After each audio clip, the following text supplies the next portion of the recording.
You both find yourselves in the atrium on Abelia Prem's manor grounds. You're on the high balcony overlooking the great big hole that leads to the pool where Grandfather Toad is. But Grandfather Toad isn't our concern right now. What's our concern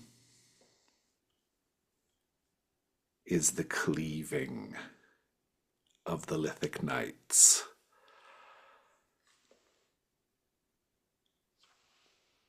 You're both on your knees, facing each other. You have your ritual implements, whatever they may be, laid out in front of you. All around you is a circle made from salt and iron shavings. And in between you both, there's a statue of a Lithic Knight. The Lithic Knight statue is not pointing his sword accusingly or braced for combat. No, this statue is also on its knees, head lowered, hands bound, as if taken prisoner. There are a group of your fellow company members standing outside the circle, as well as Company Commander Nervon, who always organizes the cleaving outside the knowledge of the other company commanders. They disapprove of it. The chant goes up. Salt and iron bar the way. Salt and iron show the way. Bar the night, show the day. Salt and iron cleave the way. Nervon says, "Here we are again, my friends, for an excellent contest of magic. And we have something special for you tonight. A Lithic Knight, one of the same who claimed our fellow Nima, and who has vexed us as we have tried to lay claim to what has been abandoned here on this estate. They have the power to draw you into a pocket dimension where they do their dirty work. We have been trying to get this one to draw us into his pocket dimension, but he won't do it, or is not able to do it. No matter. Vaunt and Rias Ilsmat each believe they know how to do it. They know how to use their own ritual magic to enter the pocket dimension of the Lithic Knights. What an incredible feat that would be. So incredible that whoever of you does it, whoever of you manages to voluntarily enter this pocket dimension, you will receive a prize in the form of this. And he holds up a large coin. It's a simple-looking coin, a little bigger than a normal piece of silver. A lucky coin. Do not think that its humble appearance means it has no value or power. No, it is an incredibly powerful artifact, one that I am loath to part with. And yet, how could I not, if you were able to accomplish this incredible ritual feat first? The lucky coin will always keep you safe, as you are crawling about in the lost and forgotten places of the world. And so, out of character. It is a very good item. It does not increase your burdens. It's a magic item, and it lets you once per delve re-roll either a 1 or a 6, your choice. You're going to be doing a contest roll against each other. The stakes of the contest roll are very simple. Who of you will be able to blink into the Lithic Knight dimension? Whoever loses the contest will be removed from the Zoom call, because I will then be dealing with the other player, the winner, in that dimension. If your ruin goes up too much during this, you will be gone forever. Maybe that's because you blink too far into the Lithic Knight dimension. If you win the contest but also hit Ruin 6, you still get your prize, but it is given over to the vault for anyone to use. So, with the stakes well understood, we'll do the roll in a minute. But first, I just want to know what your preparations are like. As they're doing the Salt and Iron chant, as they're urging you on to cleave the way, in this case, to show the way past the magic of the Lithic Knights. What does it look like? What are your preparations? You have to be real creative here with your magic. One looks towards Riasilmat and says, I think I have the trick of it. They took me there before, and I fought one of them. As have I.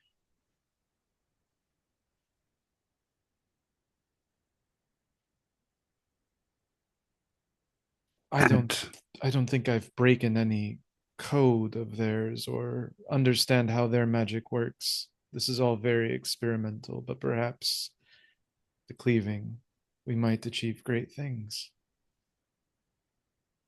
Perhaps you can avenge your countrymen. Perhaps. You will achieve great things, but you will not achieve it together. Prepare for your ritual duel. I think somewhere in the space, in this circle, there is a carving that Rias had made of a white tiger out of the same marble or porcelain or whatever it is that the knight statues are made out of. I'm interpreting the words of my ritual exceedingly literally, where it says, take a form halfway between human and animal. And so by putting the tiger on the other side of the knight, I'm going to take a form halfway spatially Very between clever. us. Very clever, very clever. What's your plan, Vaunt? Not entirely dissimilar. I have the ritual bottle, which allows me to force a spirit into an object. And I think Vaughn's plan is to force his own spirit into the focus that connects the Lithic Knight statue to the real Lithic Knight in the other dimension. Is there something in particular about the statue you're focused on, or is it just the statue in general? I think there's something in particular, maybe something that he suspects is the thing that connects. It's like the thread that connects the two realities. So perhaps a gemstone that is embedded in the surface of the statue somewhere. I like that. That's great. These are risky maneuvers because bottling your spirit is not quite the same thing as putting your whole self in that dimension, but we're going to see. And Ria Silsmat, I'm probably correct in assuming you've never tried anything like this. No, And absolutely. so we're going to do the contest roll. I'm going to grab the text of said roll for you both so that you are well aware of what we're going to be doing. But I will also read it for everybody on the watching the video and for both of you. Let's put this in chat. And I'm also going to grab the die roller for you all.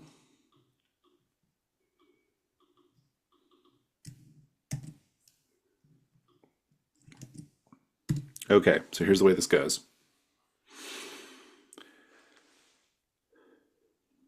We agree what's on stake. What's at stake, as I'm saying, what's at stake. And so what's at stake is who of you is going to blink into the Lithic Knight dimension. Then you're each going to gather dice. You're going to take one light die if the contest is something you are skilled at because of your occupation or background, or that is made somehow easier due to a piece of equipment you have. What do you think? I have both transformation and I have my white tiger pelt. You have your light die. Trickery. Trick. Yes, and law. Perhaps law gives me a clue as to the nature of the connection between the worlds. I'll take it. You both have a light die. You take another light die for each mark of ruin you currently have. Rias? Currently sitting at 3 ruin, which brings me to 4. 4 light dice. Vaughn? Same here. 4 light dice. You take 1 dark die if the contest is inherently deadly or dangerous. Yes, it is. So we're 4-1 for both of you. Now, you're also going to take as many additional dark dice as you wish. This is secret. You are going to enter your total number of dice that you are wagering light and dark into the contest roll die roller, but do not press roll yet and don't tell us what you're putting in there.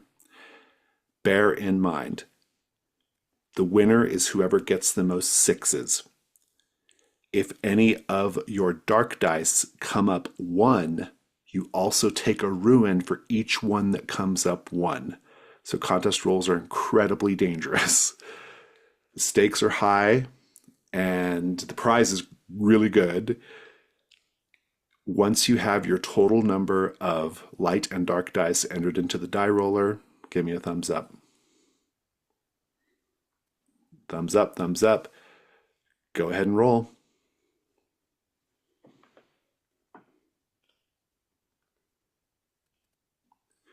All right, Rias Ilsmat got wagered 4-3 and got 2 6s. Vaunt wagered 4-9 and got 2 6s. You tied, so let's go to 5s. Rias Ilsmat got 2 5s, but Vaunt got 3 5s. Vaunt is the winner. However, Vaunt, 2 of your dark dice came up with 1s, and so your ruin is now increased. What is your ruin now? It is now 5. Your ruin is now 5. You blink away, and Kevin, you also blink away.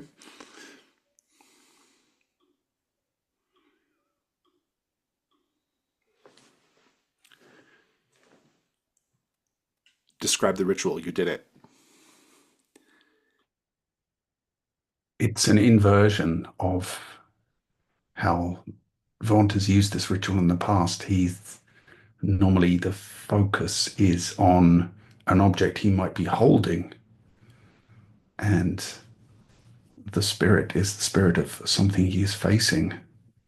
But in this case, the object is this focal point on the statue, and the spirit is his own. And I think this risky and untried interpretation of the way the magic works is what brings him nearly to the brink of disaster when when performing this, his to tear his own spirit from his body while maintaining control of the ritual that is doing that is incredibly difficult. And Take a condition, unstable spirit. mm, but it seems that his research into the nature of the connection between the Lithic Knights and their other realm was correct, and the gemstone is the bridge. You're in this ballroom. It's a ballroom with a checkerboard, black and white, marble tile floor. There's a chandelier overhead. There are a double staircase going up. We never see what's up there.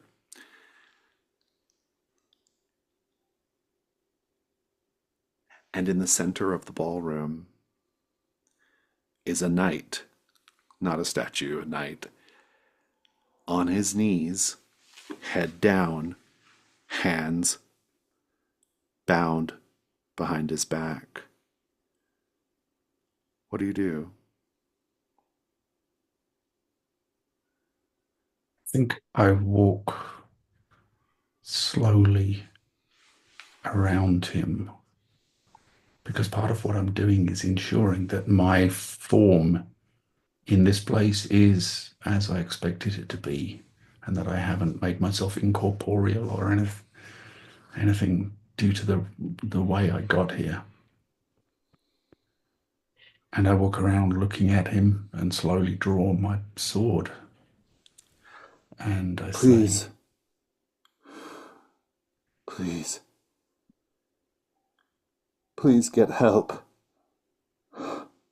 But not for me. And he stands up. His hands are not bound at all. And he grabs his sword and he's ready to go to combat. this time I'm here under my own conditions, not yours. Please tell me how you're exposed and roll weak point. I'm exposed because who knows how stable the form that Vaunt is embodied in this place really is. Does he have the same control as he has over his own body? Is he real here? We shall see. Roll weak point.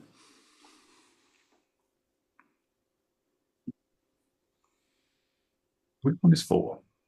4. So you're at 5 ruin. Do you have any armor? I do. Okay, well that's good. That'll serve you well. Yeah, I have one left. I have one that's still spent from a previous delve. It's an endurance 8. Here we go. Combat 1.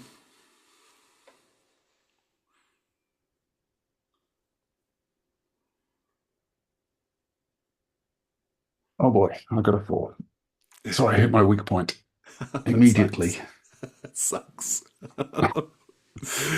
Please go ahead and give me the narration. Yeah, I think the speed with which the knight Vaughn had convinced himself he had the knight at bay, that this was on his terms, and when the knight reveals that that's not the case, he isn't quite ready for it, and it's only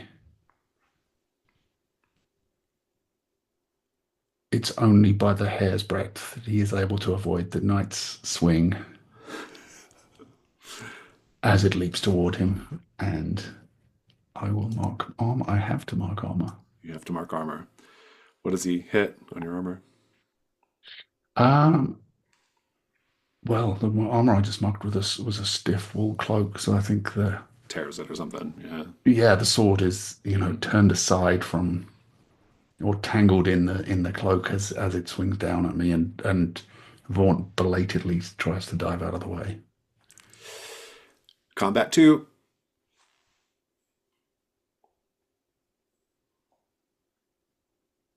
That's a 1 and a 4.